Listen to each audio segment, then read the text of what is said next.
अस्सलाम वालेकुम जमात अख्तम, कैसे हैं आप जी? खैरियत से हैं? अल्हम्दुलिल्लाह, अल्लाह सबको खैरियत से रखे।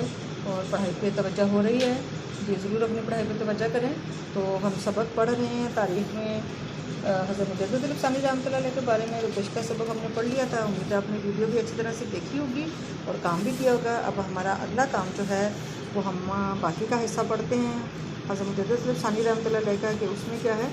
तो हम पढ़ते हैं कि सरहिंद वापस आने के बाद आपने अपने इस्लाही और तजदीदी काम का आगाज़ किया। इस्लाह क्या होता है? जिसमें गलती को दुरुस्त किया जाए, और तजदीद क्या होता है? नया काम, नए सिरे से जो है ना उस काम को किया जाए, नए अंदाज से किया जाए, उसको तजदीदी कहते हैं। तो सबसे पहले आपने शहंशाह अकबर के बासठ दरबारियों और सहीउल अक़ीदा उमरा से ताल्लुकात बढ़ाए।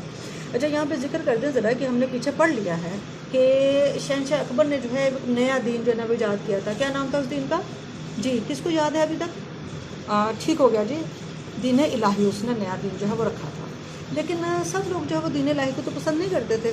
तो यहाँ वो कह रहे हैं कि 62 दरबारियों और सहीउल अक़ीदा उमरा से, यानी कि जिनका अक़ीदा अभी तक सही था, उनसे ताल्लुकात बढ़ाए और नफाज शरीयत की तरफ इनकी तवज्जो दिलाई, और फिर इनको मजबूर किया या उनके साथ जो ना वो ताल्लुकात ऐसे बढ़ाए कि उनको इस बात पे रज़ामंद किया कि ये अकबर के दीन इलाही से हटें, इसको जो खराबियाँ हैं इसको दूर करें, और जो असल शरीयत है, जो अल्लाह ताला का जो हुक्म है, शरीयत कहता है जो अल्लाह का हुक्म है, इस्लामी तौर पर शरीयत क्या है? जो अल्लाह का हुक्म है, कि उसकी तरफ जो तवज्जो दिलाई कि उसको नाफिज करें।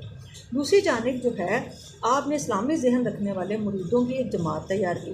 फिर आपका मतलब मुरीद तो बहुत सारे लोग हो रहे थे, तो जिनके ज़हन वसी तौर पर इस्लामी थे, जो इस्लाम को ज़्यादा खुले दिल से कबूल कर रहे थे, उनकी एक जमात तैयार की जो आपके मिशन को पाए तकमील तक पहुँचाने के लिए मुल्क के तूलो अर्ज़ में फैल गई। तो ये हज़रत मौलाना ने जो है वो इस्लाही और तजदीदी काम किए थे। अब इसमें क्या उन्होंने किया? दूसरा काम क्या किया उन्होंने? कहा मुजद्दिद अल-फ़सानी रहमतुल्लाह अलैह ने अपने मुरीदों से रब्ता रखने के लिए खतूत नवीसी का सिलसिला शुरू किया। क्या किया उन्होंने?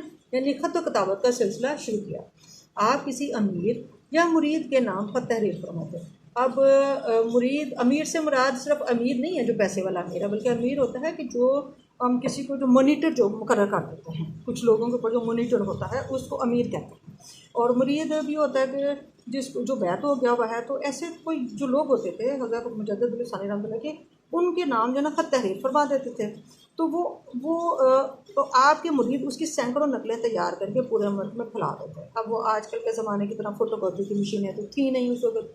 तो क्या होता था कि उन खतूत को फिर वो बहुत सारे खतूत में लिखे जाते हैं, और वो एक तरह से वो नकल होता है। असल ख़त तो वो होता है ना जो आप हज़रत मुजद्दिद अल-फ़सानी रहमतुल्लाह ने लिखा होता था, तो वो उस ख़त की बहुत सारी नकलें तैयार करते और उसे पूरे मुल्क में फैला देते, यानी वो पैगाम जो है वो आगे मुरीदों के हवाले से जो है वो दूर दूर तक पहुँच जाता है। ये खतूत एक तरह से इनकी खानकाह के तर्जुमान थे। इनकी खानकाह के यानी हज़रत मुजद्दिद अल-फ़सानी रहमतुल्लाह की खानकाह के तर्जुमान थे। और उनके ज़रिए से, किनके ज़रिए? उन खतूत के ज़रिए से आपको अपने ख़यालात के इज़हार का मौका मिल जाता था कि आप जो भी लोगों को तालीम देना चाहते थे, जो भी पैगाम पहुँचाना चाहते थे, वो उन खतूत के ज़रिए से पैगाम जो है वो आम लोगों को मिल जाता था। ख़ास को लिखते थे और ख़ास के साथ वो पैगाम आम को मिल जाता था। ठीक हो गया बच्चे? तो हमने अभी जो है हज़रत मुजद्दिद अल-फ़सानी के मुतालिक जो है वो यही 2 चीज़ें करनी थी, इस्लाही काम और तजदीदी काम। तो इसमें हम जो है वो देख लेते हैं कि हमारा जो बुकलेट का काम है वो क्या है। इसके लिए सबसे पहले तो हमारा खाली जगह जो है ना वो हमने पुर करनी है। तो सरहिंद वापस आने के बाद आपने इस्लाही और दूसरा कौन सा? जी, ठीक हो गया, तजदीदी काम का आगाज़ किया। आपने इस्लामी ज़हन रखने वाले किन की? इस्लामी ज़हन रखने वाले मुरीदों की एक जमात तैयार की। हज़रत मुजद्दिद अल-फ़सानी रहमतुल्लाह अलैह ने मुरीदों से रब्ता रखने के लिए डैश का सिलसिला शुरू किया। कौन सा सिलसिला शुरू किया था? जी, कौन सा? ख़त व किताबत का सिलसिला शुरू किया। ठीक हो गया। ये खतूत एक तरह से इनके डैश थे, इनके सॉरी इनकी डैश के तर्जुमान थे। इनकी किसके? इनकी खानकाह के। इनकी खानकाह के तर्जुमान। खानकाह क्या है? यानी जो एक तरह से जो उनका जहाँ पे वो क़याम करते थे, जहाँ पे वो सारे प्रोग्राम बनाते थे, उसको उनका क्या खानकाह या उनकी क़यामगाह कह सकते हैं, उसका तर्जुमान। ठीक है, अब सवालात के जवाबात आपने लिखने हैं कि हज़रत मुजद्दिद अल-फ़सानी रहमतुल्लाह अलैह इस्लाही काम किस तरह किया। इस्लाही काम क्या किया कि उन्होंने जो है वो दरबार में जो अकबर के दरबार में जो सहीउल अक़ीदा उमरा थे उनसे ताल्लुकात बढ़ाए।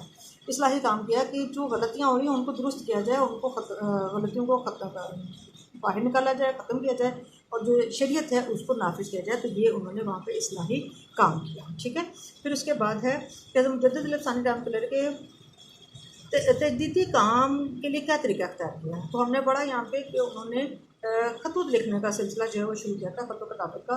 और वो किस तरह करते थे उस काम के लिए? वो अपने किसी अमीर या मुरीद के नाम खत लिख देते थे, और वो अमीर या मुरीद जो है वो आगे उस खत की सैकड़ों नकूल तैयार करके तो अपने जानने वालों में उस पैगाम को पहुँचा देते थे। और इस तरह ये पैगाम जो है वो बरसगीर पाक में दूर दूर तक फैल जाता था। और ये पैगाम ही जो है वो एक तरह से हज़रत मुजद्दिद सानी रहमतुल्लाह की खानका के तर्जुमान हो गए। तो अगला सवाल है, हज़रत मुजद्दिद सानी रहमतुल्लाह की सलाहियत तजदीदी काम तफसील से अपने कब्र में तहरीर करें।